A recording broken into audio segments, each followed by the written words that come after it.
ગુજરાત રાજ્ય માર્ગ પરિવહન નિગમે અમદાવાદથી ભાવનગર અને સુરત વચ્ચે દોડતી એસટી બસોના ભાડામાં મોટો ઘટાડો કર્યો છે। અમદાવાદ ભાવનગર વચ્ચે નવો હાઈવે તૈયાર થવાને કારણે બંને શહેરો વચ્ચેનું અંતર ઘટ્યું છે, જેના કારણે આ માર્ગ પર વોલ્વો બસના ભાડામાં 14 રૂપિયાનો ઘટાડો થયો। આ જ રીતે મુંબઈ દિલ્હી એક્સપ્રેસ વે પર તૈયાર થવાથી અમદાવાદ અને સુરત વચ્ચેનું અંતર પણ ઘટી ગયું છે, જેના પરિણામે અમદાવાદ સુરત વોલ્વો બસના ભાડામાં 61 રૂપિયાનો નોંધપાત્ર ઘટાડો કરવામાં આવ્યો। માર્ગ પરિવર્તનને કારણે લેવાયેલા આ નિર્ણયથી મુસાફરોને આર્થિક રાહત મળશે।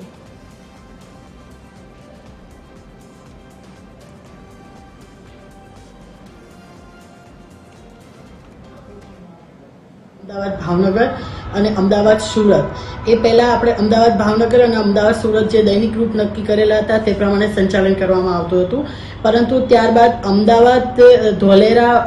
વાયા ધોલેરા ભાવનગર એક હાઈવે ચાલુ થયો અને મુંબઈ દિલ્હી એક્સપ્રેસ હાઈવે ચાલુ થવાના કારણે પ્રાયોગિક ધોરણે અમુક ટ્રીપો સંચાલન કરવાનું શરૂઆત કરવામાં આવેલી છે, જેમાં મુખ્યત્વે અમદાવાદ ભાવનગરથી જે સંચાલન થવા પામે છે અને નેહરુનગર સુરતની જે ટ્રીપો છે તેમાં આપણે ફેરફાર કરેલા છે,